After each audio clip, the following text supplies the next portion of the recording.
Yeah, I don't think either guy won the job, which I think is part of why it went down like this. Is that Ha-Seong Kim didn't necessarily go out and win the job. Obviously, you look at the surface numbers, like way better for Ha-Seong Kim than Alex Freeland, and also just like you look at the versatility. So that there's a lot of things that sort of value Ha-Seong Kim over an Alex Freeland.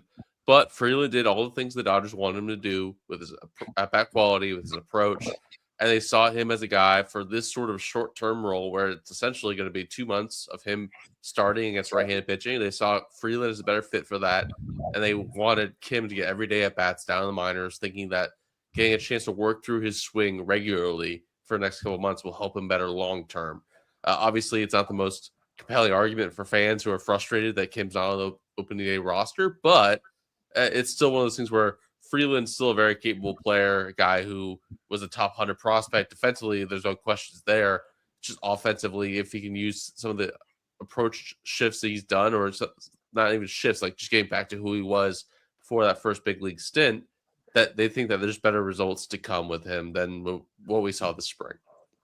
Yeah, you bring up a really good point. It's everyone's always, hey, the Dodgers don't play their top prospects enough. And here we get an example of them playing their eighth best prospect, a guy that gives you quality at bat. He sees pitches. He has the potential to get on base to give Shohei and Tucker in the top of that lineup some run producing opportunities. Jerry, what was your reaction to them ultimately going with Freeland over Tucker to start the year? Well, I think that, it was a little bit of a surprise, but if you really look at it in totality, and, talking to Adrian Gonzalez a couple of days ago, we worked together. He brought up a good point. If you're going to hit a guy ninth, you want the flexibility of Alex Freeland who could switch hit. Now, you could elect to pinch hit, let's say, Miguel Rojas in the later innings, but you can have that option and knowing that you could defend what the other team's going to do. So case in point, you have Alex Freeland, lefty. Then Shohei Ohtani, lefty, and then after Show is Kyle Tucker. If you're a manager, you may hesitate to bring in that lefty because we know Alex Freeland has some pop from the right side. So you have that little bit of a cat and mouse game. So that could have been a reason. And also, Alex Freeland, in my opinion, is elite defensively. He's a great second baseman. He has tremendous range. He's got a really good rapport with Mookie Betts, the shortstop. And they do like his at-bat qualities. He had 11 walks in the spring, where he was working in accounts, and you want that 9-hole hitter to have good at bats and possibly get on base via a walk to make sure you extend an inning and have Shohei Ohtani come up to the plate along with Kyle Tucker after him. So I think those were were in play. Ha-Seong Kim, even though statistically he did do better than Freeland in spring training, the swing and miss is still there. It's still there. Kim cannot strike out. He needs to be a guy that puts the ball in play, and hopefully he can kind of work on his swing. I still think he's got tremendous potential, and hopefully he catches fire down in AAA because you never know what happens up at the big league level. So for now, Freeland's going to get the lion's share against right-handed pitching, and hopefully he runs with it because he certainly has talent and ability, and hopefully gets off to a good start. Yeah, you look at the chase rate, you look at the barrel rate, you look at the walk rate, some of the stuff that kind of prefers Freeland over Kim. Fabian, how much do you think this is him getting more opportunities to implement some of those swing changes that they've talked about with the twisting and just trying to stay a little more square to the baseball? And this allows Kim to get more development now so that when he does get his opportunity, he doesn't, like Jerry said, have an extremely high strikeout rate and not give you those competitive at-bats.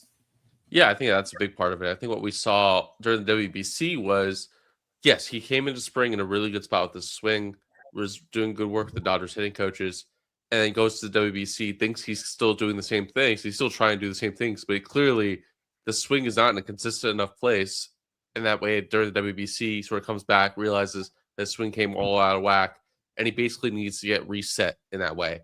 And the fact that he needed to get reset, I think, is a sign that these aren't as sticky of changes as we've expected at this point. And obviously getting more time down in AAA will allow him to maybe get some more work done, be able to make things more consistent and get more comfortable with just doing that on an everyday basis. Because like if you can get that swing to a point where you're making more contact, sure, it's more power potential and stuff like that. But really the bat to ball is what's going to matter the most for him with his skill set, with his speed, understanding that if he can get bat to ball and put together solid at bats, have that defense, that versatility is probably the best fit for the Dodgers roster. But that swing is just not in that spot right now. I think you'd sort of see that even with some of the underlying results. A lot of those hits were rolling over a ball to the right side. They was able to beat a ball out because of his speed, but those aren't things that necessarily you can repeat over the course of 162 games.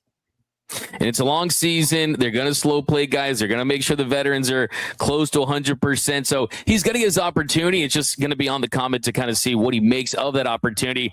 I'll tell you what, gentlemen, the thing that I'm most excited about is when the Dodgers dropped that lineup tweet, and we see Kyle Tucker in a lineup that already included Shohei Ohtani, Mookie Betts, and Freddie Freeman. I thought it was really interesting to hear Freddie talk about batting 5th in the lineup. He hasn't bat lower than 4th since 2016. Dave talked about just making it hard for the opposing manager to navigate that. This, of course, throws another right-handed bat, so you have to face a couple of those righties before you face that lefty. I mean, this is going to be very difficult for the opposing manager to navigate. Can't wait to see Kyle Tucker and also Freddie Freeman batting 5th. That's pretty interesting as far as roster and lineup construction, right, Jerry? Well, listen, you can bat Freddie Freeman anywhere, so when you're hitting him 5th, that's against left-handed pitching. He'll hit 4th against right-handed pitching. I think that the thing with Kyle Tucker, he's excellent at hitting the fastball.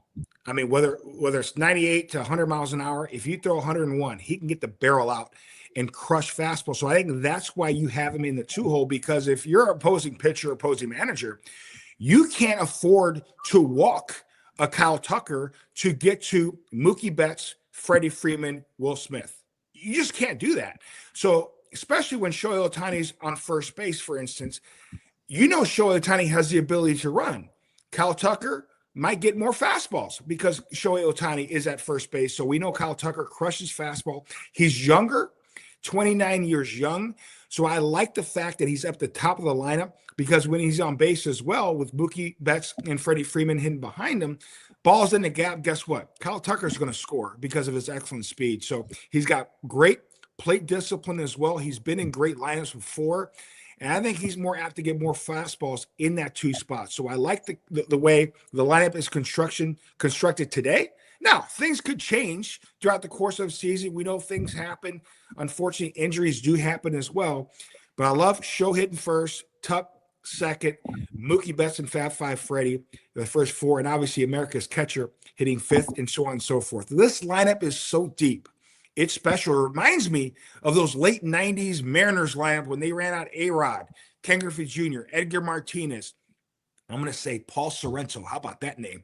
A blast from the past. So Jay Buhner as well. So I love the makeup of this roster. And we got a guy like Andy Pages will sometimes hit 8th in this lineup, which is special.